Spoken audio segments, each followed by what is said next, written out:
Hello everyone, this is Fantasy-esque and welcome back to ClanGen, the Warrior Cats clan generator game. When we left off, jeez. I'm fine. When we left off in the previous episode, Bloomfreckle, our mediator, gave birth to an adorable litter of ginger and white kits who have her kind of dappling pattern, but the coloring of her mate Blue Stripe. So we welcomed Sandy Kit, a little boy who is absolutely charming, and Scale Kit, an impulsive little girl. So I suppose as they get older, we might see more of that dappling on them, which is kind of hard to tell right now. It's more obvious on Bloomfreckle because, she's got the ginger dappling on her white coat, whereas with the kids, it seems as though they have that, gingery sort of dappling on a gingery sort of coat, but they are white and ginger, so a bit of a mix. We'll have to see how they look as they get older, but I am looking at our lineup of youngsters that we have had, and it feels like, guys, our clan is going to turn into a clan of ginger cats. But hey, all the ginger cats are really, really cute.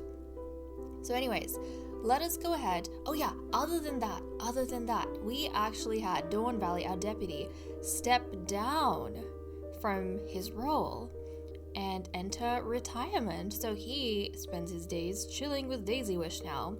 And that meant that Froststar did not have a deputy.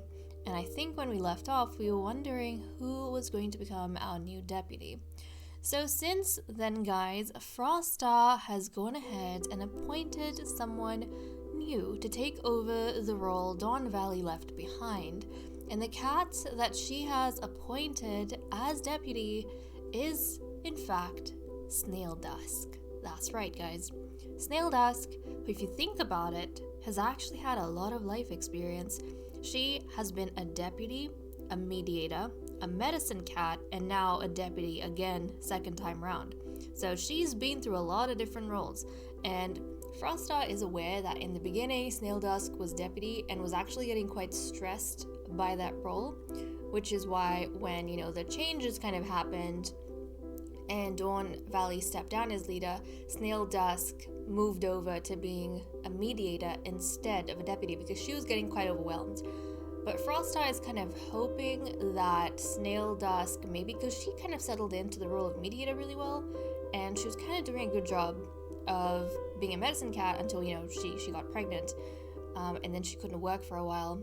But Froststar's hoping that Snail Dusk was beforehand getting stressed because she was deputy to Dawn Valley, and this time it's going to be different for her because she's deputy to Froststar, who takes her job seriously and doesn't rely on the deputy too much. So fingers crossed that is going to work out well. The other reason why Froststar kind of got Snail Dusk to enter into this role is because Snail Dusk was colleagues with Charred Stripe, them two being medicine cats. And I think as soon as Snail Dusk recovered and was able to go back to work, she and Charred Stripe basically had a moon together, and they just could not collaborate and work together.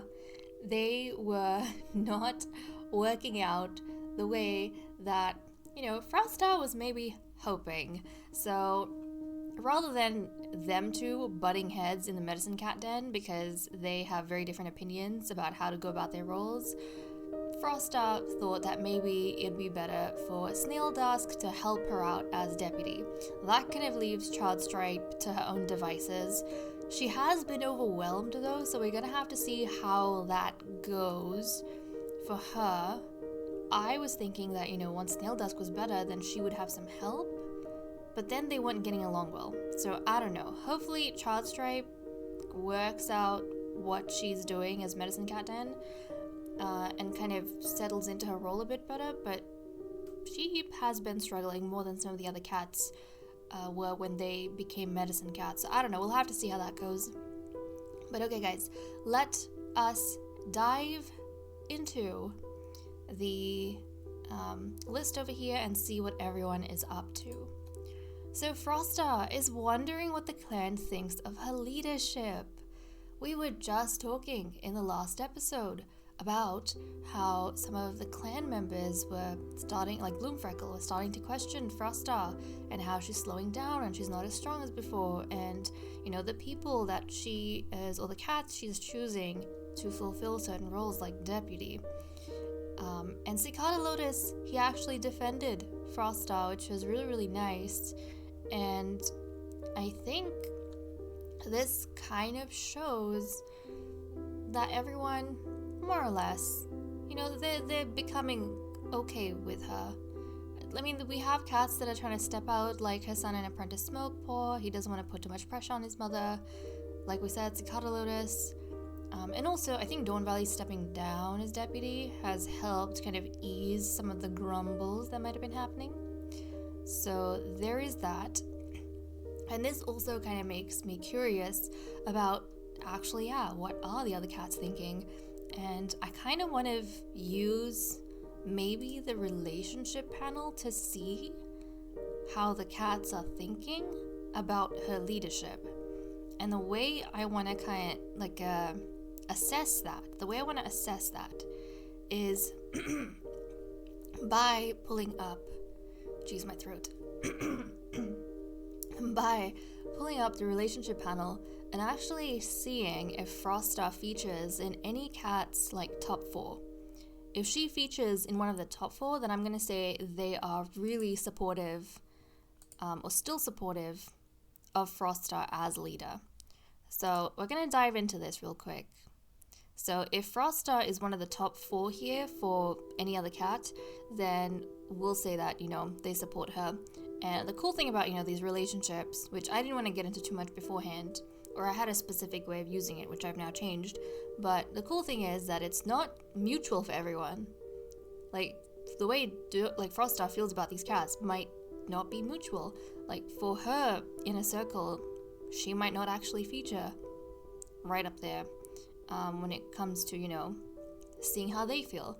So let's go ahead and see which of the cats actually support Frosta as leader. Snaildusk does not. Snaildusk does not. Charred Stripe does not. Bloomfreckle does not, but this isn't very much of a surprise to me.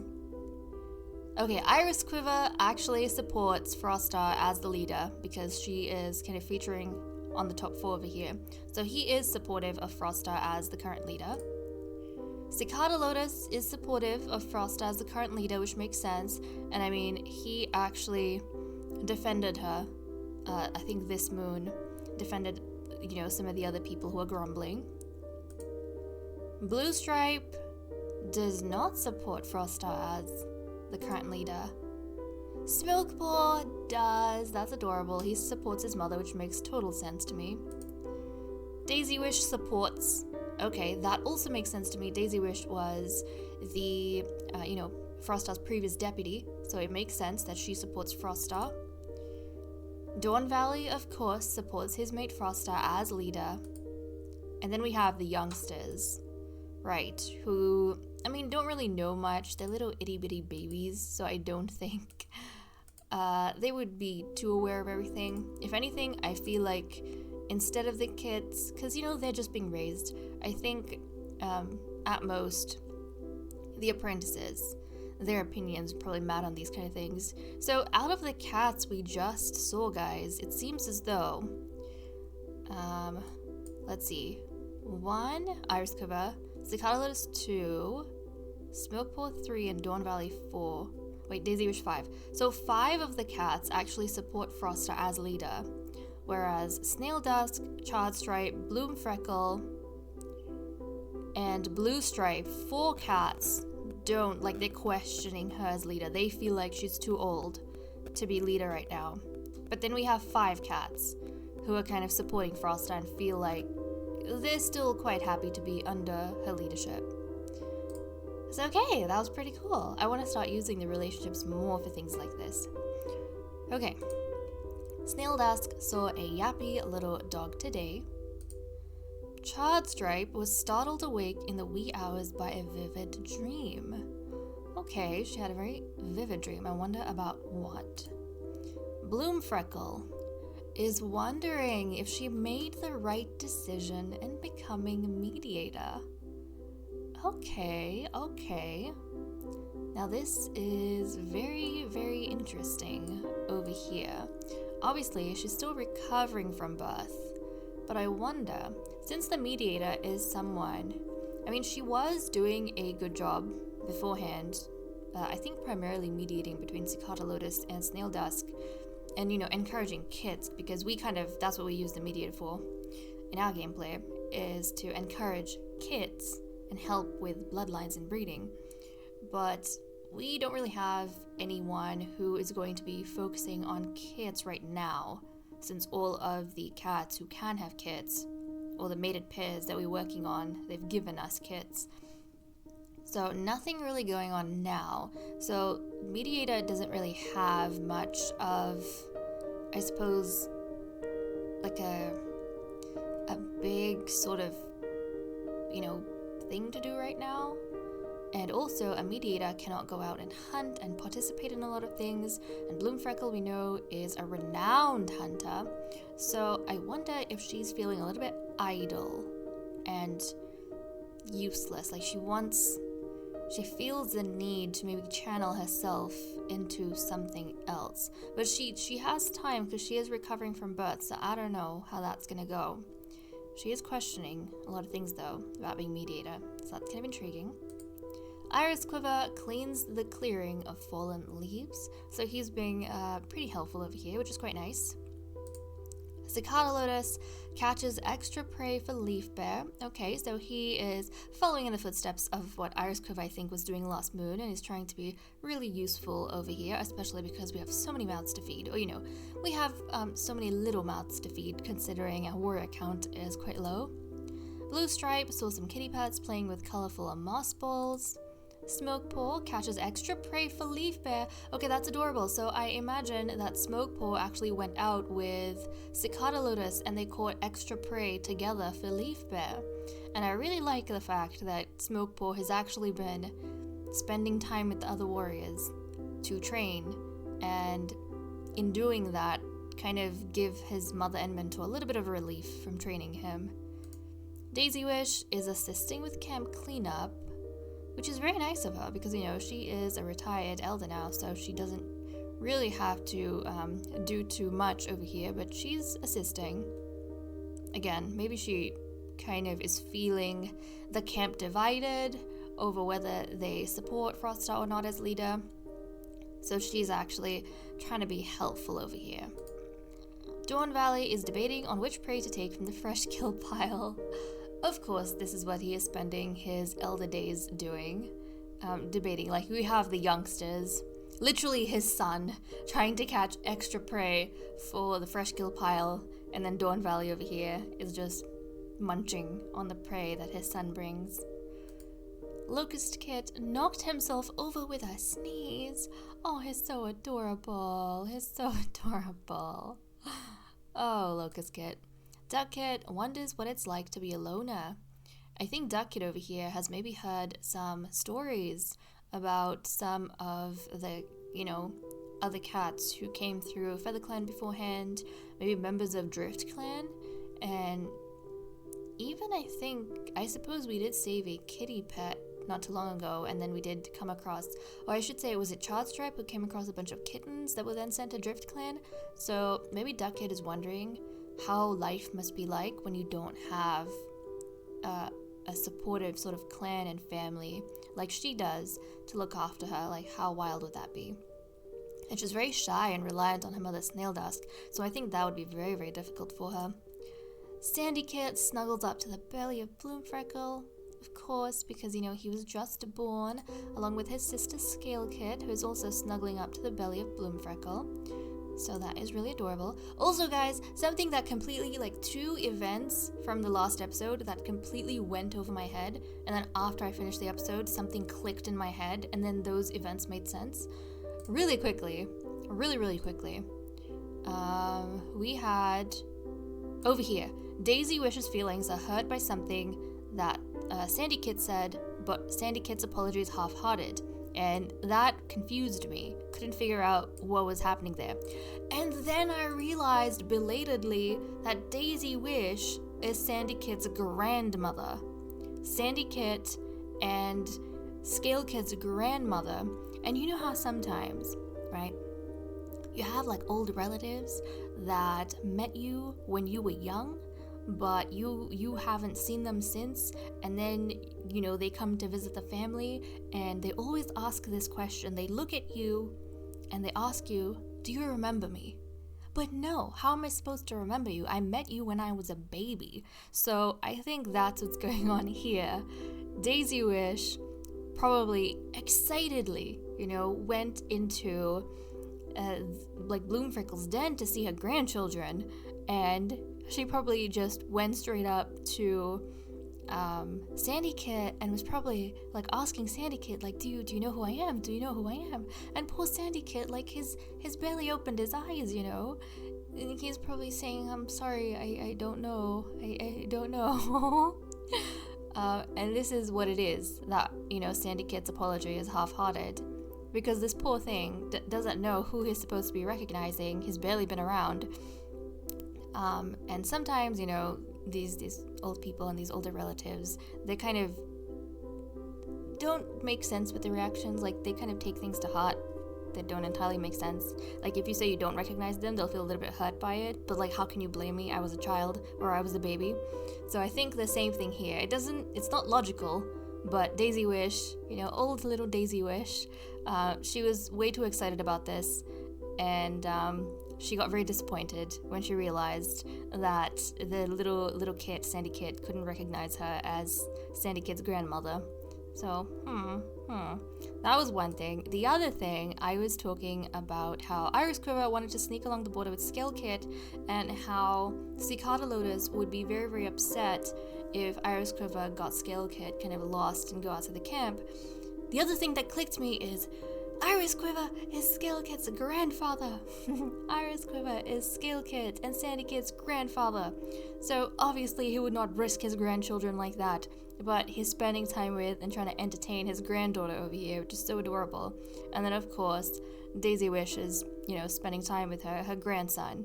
So there we go. That is something that completely went over my head, and I might continue to keep forgetting. Hopefully, I will be able to wrap my head around that we have kind of gone beyond just parents, and now we actually have grandparents in the clan. But that is wild. That is wild. And who knows, soon we might have great-grandparents, but that's a lot of connections. And actually, that makes me curious. If we go into family tree, see guys, look, grandparents. We have parents, we have siblings, we have grandparents. Oh, that is so cool. That is so cool. Right, I need to curb my excitement and send these guys out on patrol, otherwise we are just going to be here with them forever. So okay, let us go ahead and send out Charred Stripe, right, as a soul medicine cat. She and Snail Dusk have never been on a patrol together, so I don't think get to see how that's gonna pan out, but that's okay. I think Charred Stripe, hopefully she gets the hang of things.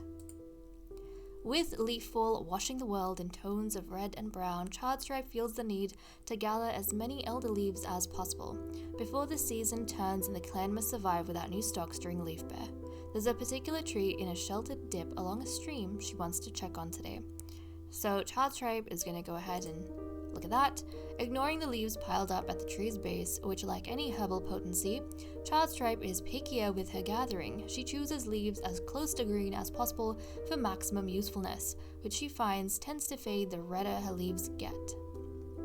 Okay, so I think she managed to get the stuff that she wanted, and I think she's having a better time of it than she was in the very beginning, which is good to see. And now we're gonna have Smoke Paw, Blue Stripe, Cicada Lotus, Iris Quiver, Snail Dusk, her first patrol back as deputy, and Frostar heading out with each other. So we'll go ahead and see how that goes. I wonder how many people are gonna have their eyes on Snail Dusk to see if she's going to be a decent deputy or not. Because another thing that was adding to her stress beforehand when she was deputy, a lot of people were kind of questioning her, which was kind of sad. But let's go ahead and see. I mean, she's older now and she's wiser. Froststar takes the patrol down to the beach to train, but wait, there's something odd here. Okay, so Frostar's leading. Let's proceed. Those ginger cat statues, Iris Quiver heard a kitty pet call him Garfield. Iris Quiver explains that for whatever reason, Two Legs worshipped the ginger cat so much that they made statues they throw into the ocean. Okay, so this was a pretty kind of calm sort of patrol. Nothing too exciting happened over here. We are going to try, so last time was AutoClan. Oh, AutoClan is a gracious ally now. Nice. Let's try and befriend RiverClan and see how that goes. But I am going to cut the recording here, guys, and then we will be right back.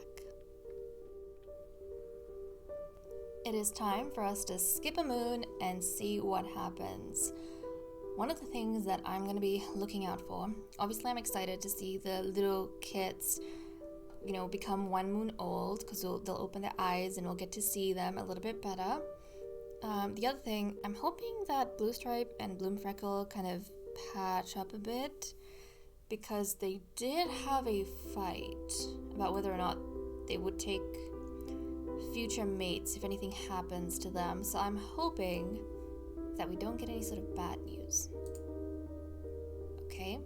During the gathering, Froststar does her best to get on RiverClan's good side, and relations have improved. Iris Quiver finds a rogue who asks to join the clan. The rogue decides to take on a more clan-like name and is now called Buttercup Wish. So this is a rogue. Okay, this is a rogue. It looks a little bit like Wikipedia with some slightly different coloring. Wait. Okay, this rogue is definitely going to be sent to Drift Clan. Yes, we'll guide this rogue to Drift Clan. Don't you guys worry. We're guiding the rogue to Drift Clan. Okay. Iris Quiver fought a rogue, and while he drove the trespasser away, he needed to be rushed to the medicine cat den afterwards. The clan has encountered Oleander Whisker. We have come across Oleander Whisker before. She's the gemstone-looking cat, and she fought with Iris Quiver. Okay.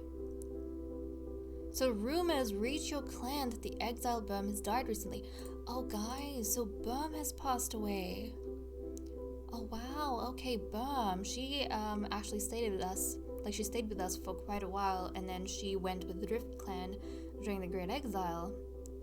But oh wow, she's passed away, and she was only 63 moons. So again, must have been an accident that happened with these cats dying so young. Whereas we have cats that are like past 100 moons. So, Okay, and now I'm very curious about the youngsters. I want to see my dappled little kits. And you can definitely see the dappling more, but Sandy Kit, guys, you can see the dappling more. He looks so cute. And then his sister, you can see even more dappling on her. Oh, you adorable little thing.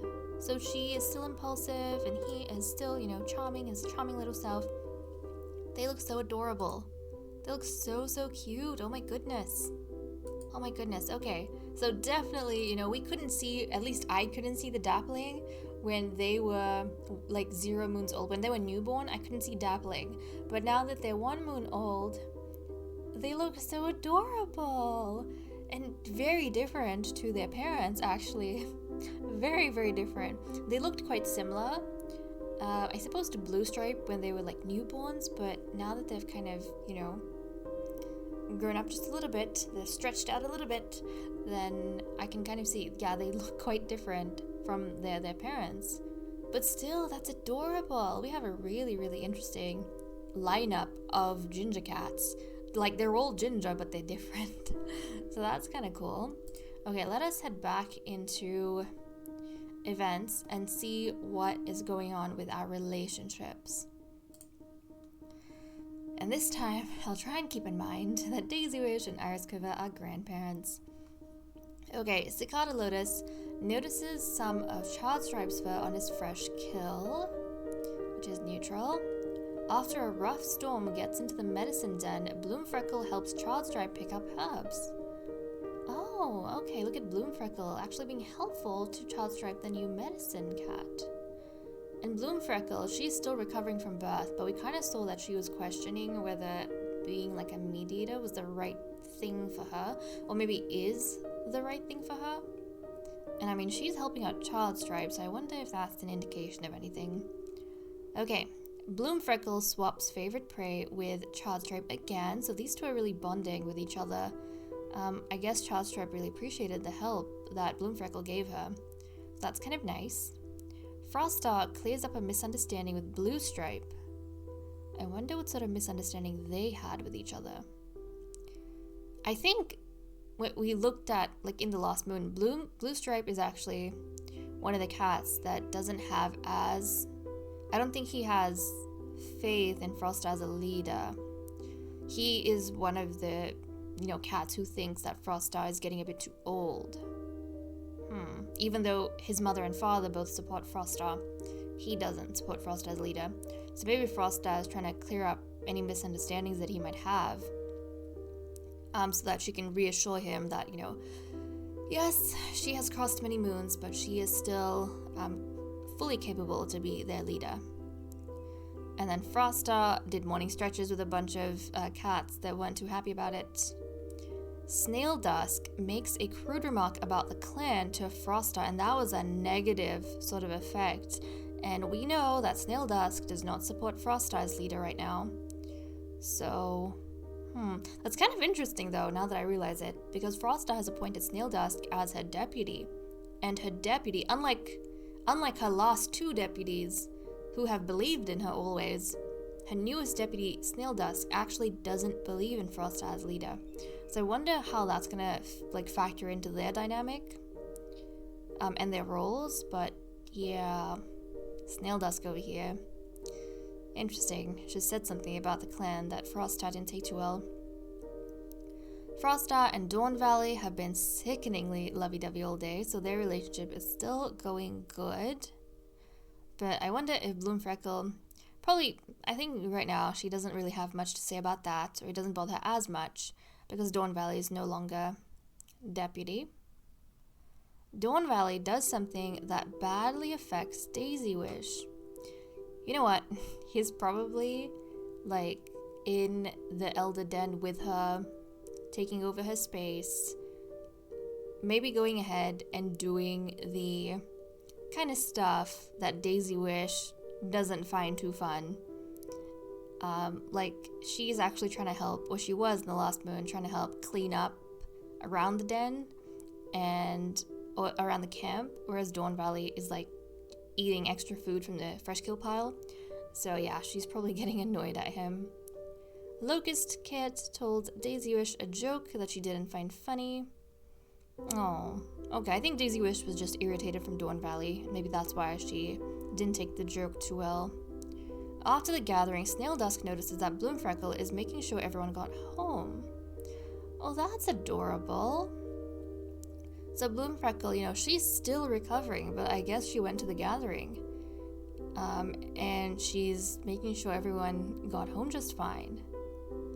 Well, that's cute. Unless Bloomfreckle didn't go, it makes sense she didn't. But when everyone's coming back, she's making sure that everyone's back okay. Yeah, that's probably it. Especially, to be honest, if her mate went, and she's probably wanting to fuss over her mate just a little bit. Okay, a clanmate has to comfort Snail Dusk when Sandy Kit says something cruel. Oh. Also, when we come across things like a clanmate, but we don't know what they mean by, or who they're referring to by a clanmate. Hold on a second. That's kind of when I want to use the relationships as well. Okay, I wonder what Sandy Kit said, but I imagine it wasn't anything intentional. I mean, Sandy Kit, he is... Hold on a second. He's charming. He's a charming little baby, so I don't think he intentionally meant anything. But I want to actually check up to see who the clanmate was that comforted Snail Dusk, and we're gonna say it's whoever has the highest relationship with her. So let's jump into her relationships, and it's Daisy Wish. So Daisy Wish comforted, she's the one who comforted Snail Dusk. She's the one who comforted Snail Dusk when Sandy Kit said something. This actually makes a lot of sense as well, because actually Sandy Kit is Daisy Wish's grandson. And she in the last moon was upset that Sandy Kit didn't recognize her as his grandmother, but since then Sandy Kit has been told that yes, this is your grandmother and this is your grandfather. So the kids have been introduced to the grandparents and they know now.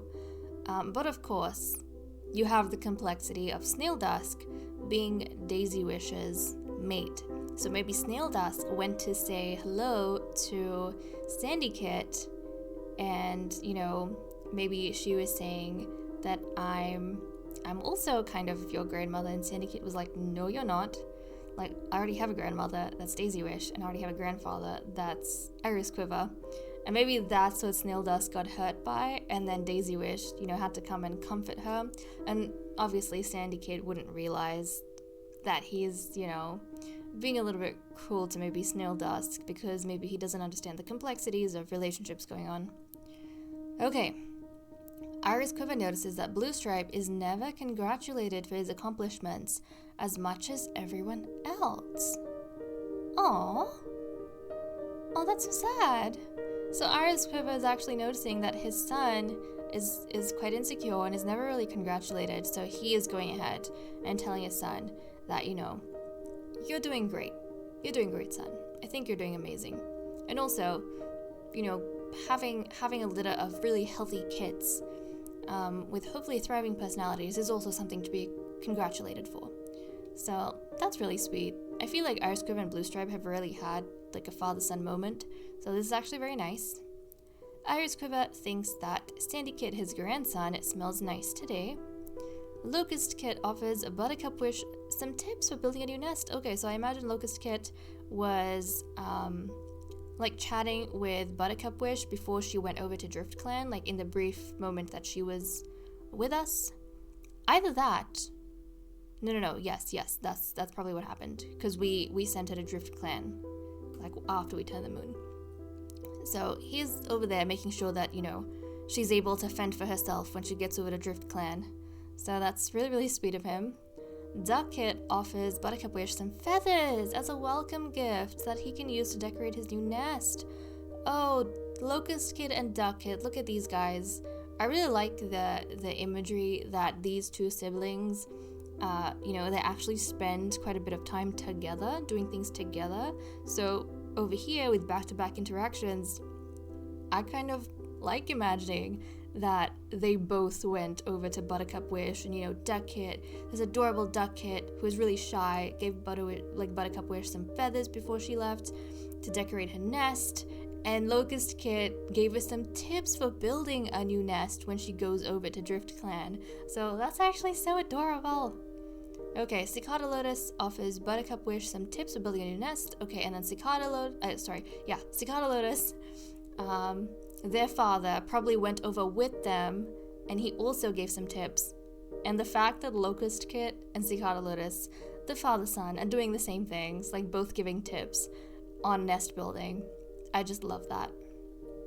Okay, Smokepaw surprises Dawn Valley with something nice. Another father-son interaction over here, which is really sweet. You know what? I feel like Dawn Valley, in the previous moon, Smokepaw went with Cicada Lotus to catch extra prey for Leaf Bear, right? Dawn Valley was thinking of which prey to eat from the fresh kill pile, and maybe Smokepaw noticed that his father was wanting to eat extra prey, and maybe some of the others are getting a bit annoyed at his father for being so indulgent. So Smokepaw, I imagine, went and he hunted for some piece of prey specifically to give to his father. So that's actually really sweet. Aww, Dawn Valley and Smokepaw apologize to each other at the same time.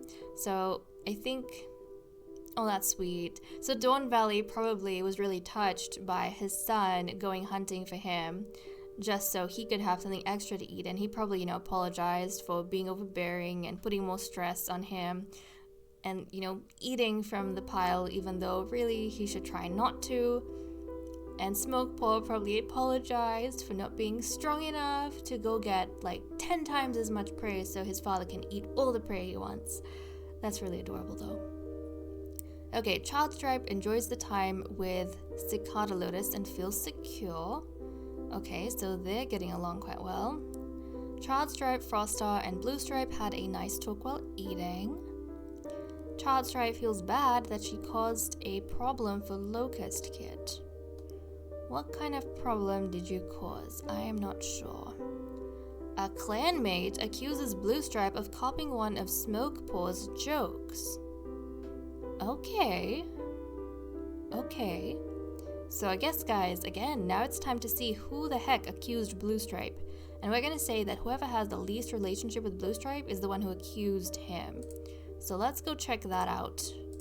Who the heck accused him? We're gonna say whoever has the least relationship in the clan. So right now that's Locust Kit. So Locust Kit accused Bluestripe of copying one of Smokepaw's jokes. Okay, Locust Kit. That's intriguing. That is intriguing. Okay, Froststar gives Smokepaw something that he dropped, which was nice. Again, mother-son. So, she's still being quite nice and caring towards Smokepaw. Locust Kit warns Dawn Valley about something on the ground so Dawn Valley doesn't trip. That is very nice and caring and very in character for Locust Kit. And so I wonder, why Locust Kit? Maybe he's feeling protective over Smokepaw, and so he doesn't like the fact that Bluestripe is copying his jokes. Maybe that's it. Maybe Locust Kit, he has an avid imagination, so maybe he feels very protective about originality and such. He's probably thinking, Smokepaw used his imagination to come up with this great joke, and then Bluestripe is just repeating it. That probably baffles him. Okay, Scale Kit accuses Duck Kit of lying about something Duck Kit has no reason to lie about. Oh. Okay. There's a lot to unpack here, guys. But my brain's being a little bit stretched. But so Locust Kit over here, like we said, he went ahead, accused Bluestripe, right? Now, Bluestripe is Scale Kit's father, and Duck Kit is Locust Kit's sister.